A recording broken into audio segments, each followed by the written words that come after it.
नमस्कार. ठाणे वर्तमानमध्ये मी नितीन बोरसे आपलं पुन्हा एकदा हार्दिक स्वागत करतो. सादर करीत आहोत आजच्या ठळक बातम्या. हेरगिरीचा आरोप ठेवत पाकिस्तानने कुलभूषण जाधव यांना फाशीची शिक्षा सुनावली. मात्र आज आंतरराष्ट्रीय न्यायालयाने या केसचा अंतिम निर्णय येईपर्यंत कुलभूषण जाधव यांच्या फाशीच्या शिक्षेला स्थगिती दिली आहे. एक प्रकारे भारताचा हा मोठा विजय मानला जात आहे आणि पाकिस्तानचा आंतरराष्ट्रीय स्तरावर हा मोठा पराभव मानला जात आहे. 30 मार्च 2016 रोजी कुलभूषण जाधव यांना अटक करण्यात आली होती. जाधव हे रॉचे एजंट असून पाकिस्तानात हेरगिरी करत असल्याचा आरोप त्यांच्यावर ठेवण्यात आला होता. मात्र जाधव यांचा रॉशी काहीही संबंध नसून नौदलातून निवृत्ती घेऊन त्यांनी स्वतःचा व्यवसाय सुरू केला असल्याचं भारताच्या वतीने स्पष्ट करण्यात आलं. त्यानंतर पाकिस्तानी न्यायालयाने त्यांना फाशीची शिक्षा सुनावली. जाधव यांच्यासाठी भारताने आंतरराष्ट्रीय न्यायालयामध्ये धाव घेतली. आज या संदर्भात सुनावणी झाली.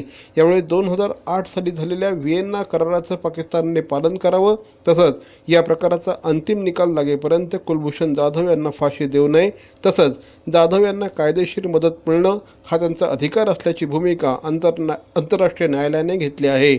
एक प्रकारे हा भारताचा अत्यंत मोठा विजय आंतरराष्ट्रीय स्तरावर मानला जात आहे. ठाणे पोलिसांनी चेन स्नॅचिंग, डांबर चोरी आणि मोबाईल चोरी करणाऱ्या एकंदर 10 जणांना अटक केली असून हे 10ही गुन्हेगार हे टॉप 20 पैकी गुन्हेगार आहेत. या सगळ्यांच्या विरोधात मोक्का अंतर्गत गुन्हे दाखल केले जातील असं पोलिसांनी घेतलेल्या एका पत्रकार परिषदेमध्ये सांगण्यात आलं.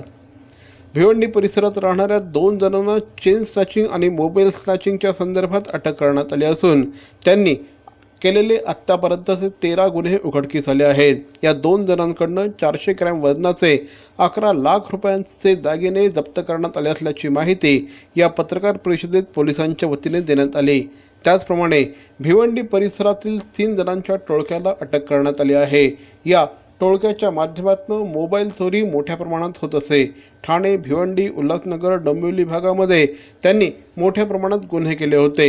एकंदर 28 मोबाईल त्यांच्याकडनं जप्त करण्यात आले असल्याची माहिती पोलिसांनी दिली आहे. त्याचप्रमाणे महामार्गावर ज्या ठिकाणी रस्त्याचं काम चालू असे त्या ठिकाणी डांबराची चोरी करणाऱ्या 5 जणांना अटक करण्यात आली आहे. डांबराचे टँकर चोरून त्याच्यामध्ये भेसळ करून हे डांबर विकण्याचं काम हे सगळे करत असे.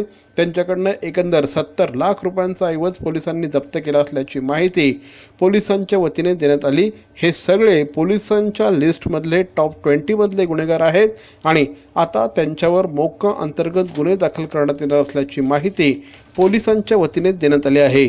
रस्त्यावर डांबरी रस्त्याचं जे काम चालू असतं त्या ठिकाणचे डांबर चोरी करून त्याच्यामध्ये भेसळ करून विकणारी एक टोळी पकडण्यात आलेली आहे. त्यामध्ये 5 आरोपी आहेत. हे सर्व आरोपी भिवंडी भागातले राहणारे आहेत आणि त्यांच्याकडनं डांबराचा टँकर, मिक्सर आणि डांबर असा एकूण 70,21,000चा मुद्देमाल आम्ही जप्त केलेला आहे. ठाणे महानगरपालिकेच्या वतीने ठाणेकर नागरिकांच्या सुविधेसाठी 30 वॉल्वो बसेस रस्त्यावर आणण्यात आल्या. या बसेसच्या माध्यमातून ठाणेकर नागरिकांना सुखद प्रवास मिळावा हा यामागचा हेतू होता. मात्र परिवहन प्रशासनाच्या अक्षम्य दुर्लक्षामुळे 2 वॉल्वो बसेस गेल्या 2 महिन्यांपासून अक्षरशः धूळ खात बसल्या आहेत. 387 क्रमांकाची बस ही 11 फेब्रुवारीपासून 7 मेपर्यंत बंद अवस्थेत होती, तर 359 क्रमांकाची बस ही 11 फेब्रुवारीपासून 30 एप्रिलपर्यंत अक्षरशः धूळ खात परिवहन आगारामध्ये बसली होती, अशी माहिती परिवहन सदस्य श्री प्रकाश पायरे यांनी ठाणे महानगरपालिकेच्या परिवहनच्या सभेमध्ये बोलताना ही माहिती सांगितली. या 30 वॉल्वो बसेस लांब पल्ल्याच्या अंतरावर चालवल्या जातात. या बसेसच्या काचा फुटल्या होत्या. त्यासाठी फक्त 60,000 रुपयांचा खर्च अपेक्षित होता.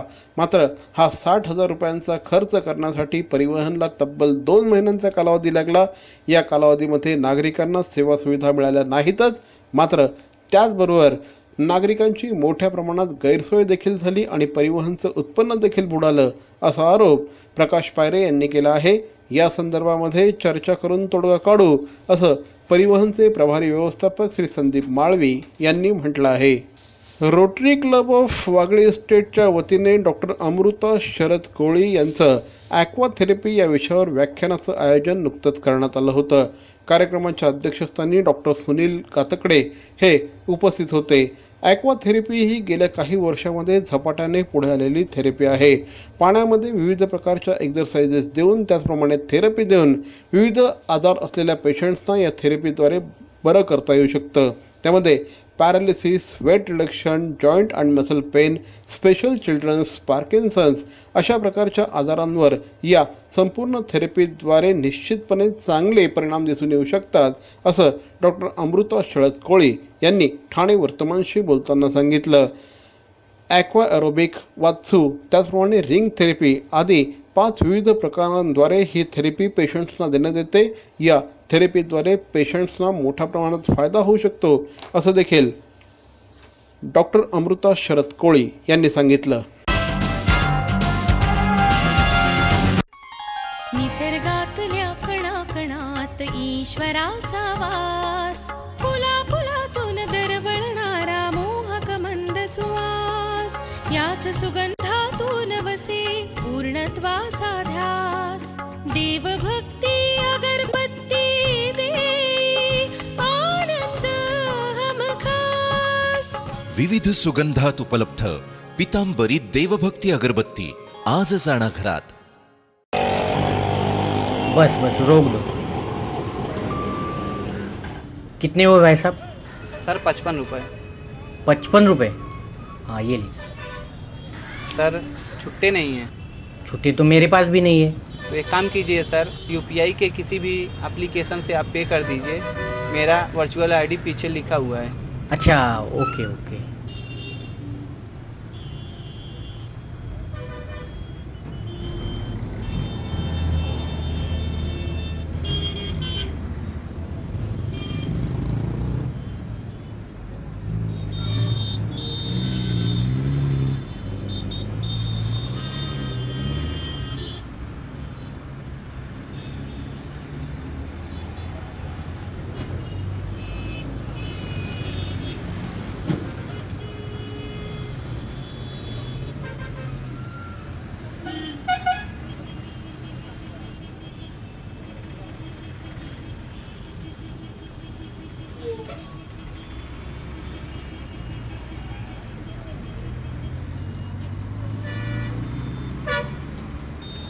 हम यूपीआई को सपोर्ट करते हैं. मेरा देश, मेरा देश, मेरा देश, मेरा देश बदल रहा है, आगे बढ़ रहा है. बॅरॉन मेन्स स्टुडिओचा लग्नसराई धमाका. 50% महासेल. किती? 50% महासेल. हो, कुठल्याही कपड्यांवर चक्क 50% ऑफ. बॅरॉन मेन्स स्टुडिओ ठाणेकरांच्या सेवेत पुन्हा एकदा नव्या रूपात, नव्या रंगात. अधिक व्हरायटी आणि तत्पर सेवेसह Baron men's studio. Ethnic men's वेअरचे भव्य showroom. Blazer suits, sherwani, Jodhpuri, Indo western, kurta suits, formal, party wear, shirts आणि ट्राउझर्सचे भव्य दुमजली शोरूम. बॅरॉन men's studio. पुरुषांच्या खरेदीचा एक वेगळा अनुभव. चला तर मग वाट कसली बघताय, सहभागी हो बॅरॉनच्या 50% महासेल मध्ये. बॅरॉन मेन्स स्टुडिओ, आमंत्रण हॉटेल जवळ, जिल्हा परिषदेसमोर, स्टेशन रोड, ठाणे. दूरध्वनी 02225304837. बॅरॉन मेन्स स्टुडिओ. गेल्या जवळपास 40 वर्षांपासून मराठी आणि हिंदी चित्रपटसृष्टीमध्ये अक्षरशः अधिराज्य गाजवणारी अभिनेत्री रीमा लागू यांनी काल रात्री अचानक एक्झिट घेतली. मराठी नाटकांपासून रीमा लागू यांनी आपल्या कारकिर्दीला सुरुवात केली. सुरुवातीच्या काळामध्ये मराठी चित्रपटांमध्ये देखील त्यांनी आपल्या अभिनयाचा ठसा उमटवला. बँकेत काम करत असतानाच त्यांनी आपले अभिनयाचं करिअर देखील सुरू केलं. दरम्यानच्या काळात अनेक महत्त्वपूर्ण ठरतील अशा नाटकांमध्ये त्यांनी काम केलं. त्यानंतर अनेक मराठी चित्रपटांमध्ये त्यांनी आपल्या जबरदस्त अभिनयाची चुणूक दाखवून दिली आणि त्यानंतर मग हम आपके है कौन, हम साथ साथ है, त्याचप्रमाणे साजन अशा अनेक चित्रपटांमधून त्यांनी सलमान खानच्या आईची भूमिका केली. एक प्रकारे सलमानची आई अशा प्रकारची इमेज त्यांची हिंदी चित्रपटसृष्टीमध्ये होती. अगदी आपल्या शेवटच्या श्वासापर्यंत रीमा लागू या चित्रपटसृष्टीमध्ये कार्यरत होत्या. काल रात्रीच्या सुमारास त्यांच्या छातीत दुखू लागल्याने त्यांना कोकिलाबेन हॉस्पिटलमध्ये दाखल करण्यात आलं. त्याच ठिकाणी त्यांची प्राणज्योत मालवली. मध्य रेल्वेवरील सर्वाधिक गजबजलेलं स्थानक म्हणून प्रसिद्ध असलेल्या डोंबिवली रेल्वे स्थानकाच्या अधिकाऱ्यांच्या आशीर्वादाने सुखेने व सुरू असलेल्या मटक्याच्या अड्ड्याचा भांडाफोड गुरुवारी खासदार डॉक्टर श्रीकांत शिंदे यांच्या नेतृत्वाखाली शिवसैनिकांनी केला. डोंबिवली स्थानकाचे स्टेशन मास्तर तसंच GRP आणि RPFच्या अधिकाऱ्यांना संबंधित मटका केंद्र आणि व्हिडिओ पार्लर ताबडतोब सील करण्यास सांगून संबंधित अधिकाऱ्यांच्या विरोधात FIR दाखल करण्याचे आदेश खासदार डॉक्टर श्रीकांत शिंदे यांनी लोहमार्ग पोलिसांचे वरिष्ठ पोलीस निरीक्षक हिरेमठ यांना दिले. डोंबिवली स्थानकातील गैरसोयींबाबत असंख्य तक्रारी प्राप्त झाल्यामुळे खासदार डॉक्टर श्रीकांत शिंदे यांनी गुरुवारी स्थानकाला भेट दिली. याप्रसंगी फलाट क्रमांक 1 येथे कल्याण दिशेला रेल्वेच्या हद्दीत बेकायदा मटका केंद्र आणि व्हिडिओ पार्लर सुरू असल्याचं निदर्शनास आल्यानंतर खासदार डॉक्टर श्रीकांत शिंदे यांनी अधिकाऱ्यांना अक्षरशः धारेवर धरलं. खासदारांच्या नेतृत्वाखाली हे दोन्ही अड्डे शिवसैनिकांनी बंद पाडले. खासदार डॉक्टर श्रीकांत शिंदे यांनी वरिष्ठ पोलीस निरीक्षक गौरीप्रसाद हिरेमठ यांना यावेळेस बोलावून हे दोनही अड्डे त्वरित सील करण्यास सांगितलं.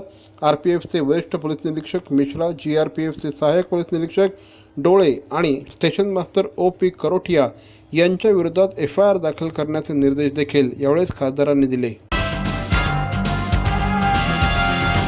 मरावे परी अवयव रूपी उरावे.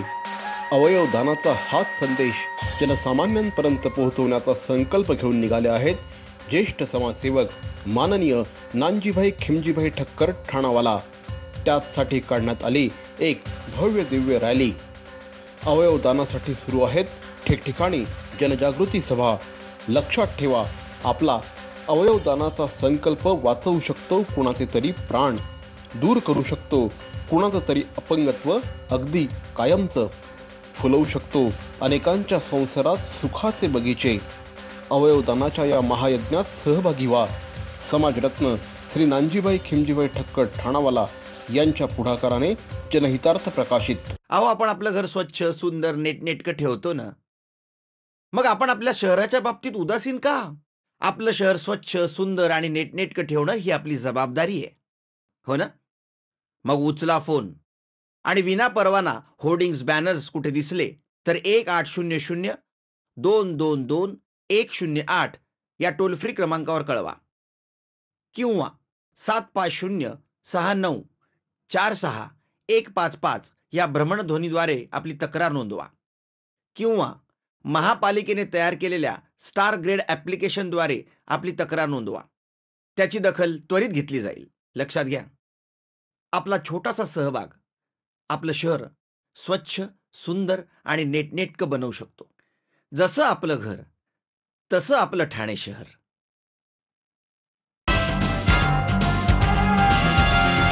ठाणे शहरातील नागरिक गोरेगाव ते बोरिवली दरम्यान उपलब्ध असलेल्या 1 BHK आणि 2 BHK सारख्या किफायतशीर घरांमध्ये गुंतवणूक करण्यासाठी उत्सुक असल्याची माहिती ओमकार डेव्हलपर्सच्या वतीने देण्यात आली आहे. या संदर्भात एक सर्वे घेण्यात आला होता. या सर्वेनंतर ही माहिती समोर आली असल्याची माहिती देखील यावेळेस देण्यात आली. ओमकार रिअल्टर्स आणि डेव्हलपर्स यांनी मालाड पूर्व येथे वेस्टर्न एक्सप्रेस हायवे इथे तयार होणाऱ्या मेट्रो स्टेशन क्रमांक 7 दरम्यान सुरू असलेल्या त्यांच्या प्रोजेक्टमध्ये किफायतशीर 1 BHK आणि 2 BHK घरं निर्माण केली आहेत. या सगळ्याला खूप मोठ्या प्रमाणात मागणी असल्याची माहिती देखील यावेळी श्री देवांग वर्मा यांनी दिली आहे. ठाणे उपनगर MMR विभागात सध्या राहणाऱ्या 5000 रहिवाशांच्या सर्वेक्षणात साधारणपणे 70% लोकांनी मालाड गोरेगाव भागातील किफायतशीर घरांच्या प्रकल्पात गुंतवणूक करण्याची इच्छा व्यक्त केल्याचं त्यांनी सांगितलं. या अभ्यासात मालाड गोरेगाव भागात राहण्याची इच्छा असलेले एकूण लोकांपैकी 50% लोक हे ठाण्यातले आहेत. त्यांनी सांगितलेली मुख्य कारणं म्हणजे मुंबई आणि ठाण्याशी होणारा सहज संपर्क, भविष्यात होणारे मेट्रो रेल आणि जलवाहतूक प्रकल्प हे असल्याचं देखील श्री वर्मा यांनी सांगितलं आहे. फायदा ये होता है कि एक तो वो कहीं ना कहीं अपनी लाइफ कॉम्प्रोमाइज लाइफ में चाहिए, आज इथे ओमकार ने एक बेंचमार्क रखा है कि हम जो भी है, चाहे हम सेल की बिल्डिंग बना रहे हैं या रिहैब की बिल्डिंग बना रहे हैं, एक क्वालिटी, एक लिवेबल स्पेस एरिया देना। ठाणे महानगरपालिकेच्या परिवहन सेवा लवकरच ई तिकीट प्रणालीवर जाणार आहे। या संदर्भात काल परिवहन समितीची बैठक झाली। या बैठकीमध्ये या प्रस्तावाला मान्यता देण्यात आली आहे। आगामी 7 वर्षांमध्ये या प्रणालीसाठी 17.5 कोटी रुपयांचा खर्च अपेक्षित आहे। सध्या ठाणे महानगरपालिकेच्या परिवहन सेवेकडे 330 बसेस आहेत, त्यापैकी 180 बसेस रस्त्यावर धावतात। लवकरच बसेसचा हा आकडा 550 पर्यंत पोहोचणार आहे। एवढ्या मोठ्या प्रमाणात सेवा देत असताना ई तिकीट यंत्रांची आवश्यकता भासणार आहे। त्यासाठी दर वर्षाला 2,50,00,000 रुपयांचा खर्च अपेक्षित आहे। डाटा सेंटर, सॉफ्टवेअर, हार्डवेअर, देखभाल दुरुस्ती, कॉमन मोबिलिटी कार्ड, कर्मचारी प्रशिक्षण यावर हे पैसे खर्च होणार आहेत। या माध्यमातून वाहकाकडे किती रोख रक्कम जमा झाली, किती तिकिटांची विक्री झाली, गाडी नेमकी कुठे आहे याची माहिती परिवहन प्रशासनाला एका क्लिकद्वारे कळणार आहे। तर मंडळी, आजचा हा एपिसोड आपल्याला कसा वाटला आम्हाला जरूर कळवा। मात्र तत्पूर्वी ठाणे वर्तमानचं यूट्यूब चॅनल सबस्क्राईब करा, लाईक करा आणि सगळ्यात महत्त्वाचं म्हणजे शेअर करा, कारण यूट्यूब हे मीडियम हे भविष्यातलं माध्यम आहे। ठाणेकर नागरिक, मग तो ठाणे शहरामध्ये असला, मुंबईमध्ये असला, नाशिकमध्ये असला, अगदी परदेशात कुठेही जरी असला तरीही ठाणे वर्तमानचं हे यूट्यूब चॅनल तो बघू शकतो। त्यामुळे अगदी परदेशातले देखील अनेक ठाणेकर हे आज आमच्याशी कनेक्ट झाले आहेत। त्यामुळेच ठाणे वर्तमानचं हे यूट्यूब चॅनल आपण बघत राहा, सबस्क्राईब करा, शेअर करा, लाईक करा। तोपर्यंत धन्यवाद। जय हिंद, जय महाराष्ट्र।